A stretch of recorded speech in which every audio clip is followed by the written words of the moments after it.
زما نوم یونس خان دی. زه د ډپارټمنټ اف پاکستان سټډیز اسلامیه کالج پېښور د پاکستان سټډیز څانګې ډپارټمنټ زه هیډ اف ډپارټمنټ یم او تقریبا 18-19 سال نه زه دلته زما خدمات دي. نن موضوع حوالې سره زه دا ویل غواړم چې 23 مارچ 1940 د پاکستان په تاریخ کې یو ډېره ځلنده ورځ ده او د بدقسمتۍ نه زمونږ موجوده کل هغه د دې څیز نه حقیقت نه بالکل ناواقفه دي چې پاکستان دپاره د قوم څومره ډېرې قربانۍ ورکړي دي او د څونه قربانونو بعد دا ملک په وجود کې راغلی دی. کوم چې خپل تاریخ هیر کړي هغه قوم مخکې نشي تللی. د دنیا کوم ملک چې تاسو وګورئ په هغې کې خپل تاریخ پړاویږي او ډېر په شوق او په محنت سره خلک وایي. د دنیا یو داسې ملک نشته که هغه تاسو برطانیه والی که هغه امریکا والی که فرانس والی که چین والی که روس والی په هر ملک کې خپله هسټري ضرور پړاویږي او د هر ملک یو خپل نظریاتي بنیاد یو اساس وي. هغه اساس مطابق چې کوم دی نو دا د هر ملک ضرورت دی چې هغه هغې ته ښیي. موږ له هم دا پکار دی بینګ پاکستانی چې موږ خپل ینګ جنریشن ته چې کوم زلمي کول دی چې هغې ته موږ دا وښایو چې دا 23 مارچ 1940 دا څه شوي.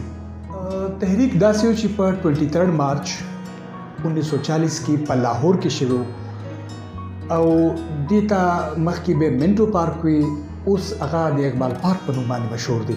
ډېر مشهور ځای دی، اکثر موږ خلک ورته ځو او خلک ورته سیلګر ورته ډېر زیات راځي.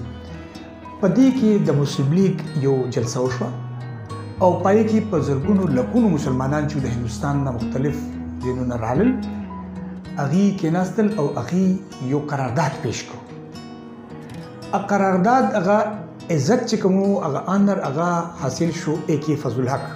تاسو ته مخکې ما ذکر وکړو دا یو بهترین سیاستدان و، د هغه تعلق د بنګال سره.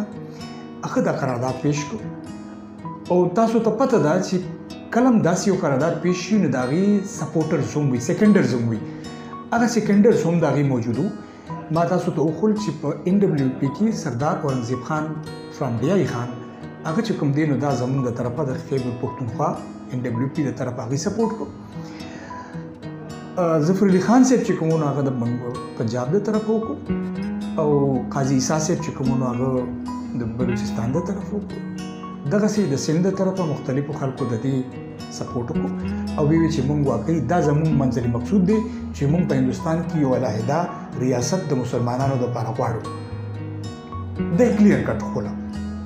نو د هغې بنیادي مقصد که تاسو وګورئ هغه دغه چې مسلمانانو ته موږ وښایو چې بهی زموږ دا مقصد دی او د دې نه په کم په یو څیز موږ نه خوشحالېږو چې په هندوستان کې د مسلمانانو یو آزاد خودمختاره ریاست جوړ شي. نو بنیادي مقصد یې خو دا و او دا په لاهور کې چې کوم دی نو په 23 مارچ 1940 باندې دا اهم اجلاس چې کوم دا منعقد شو او په کې دا قرارداد. زه هغه ته د کتاب ریفرنس ښیم چې دا کتاب وګوره. نو چې هغه کله کتاب کنسلټ کړي لایبررۍ ته لاړ شي، زما نه والي دکان نه والي اني ون چې هغه ته چېرته هغه میلاو شي هغه بیا نیکسټ ټایم په هغې کې کوېسچن نه ریز کړي. موږ له پکار دا دي چې موږ دا کوم ینګ جنریشن دی چې موږ دا سیټسفای کړو او د هغې سیټسفیکشن بهترینه ذریعه دا ده چې موږ کانفرنسز سیمینارز ارینج کړو، دا ینګ جنریشن کینو او د دې سره خبره وکړو. نو انشاءالله چې بیا به داسې څه کمپلینټ نه راځي او دا بیسټ سورس دی زما په خیال.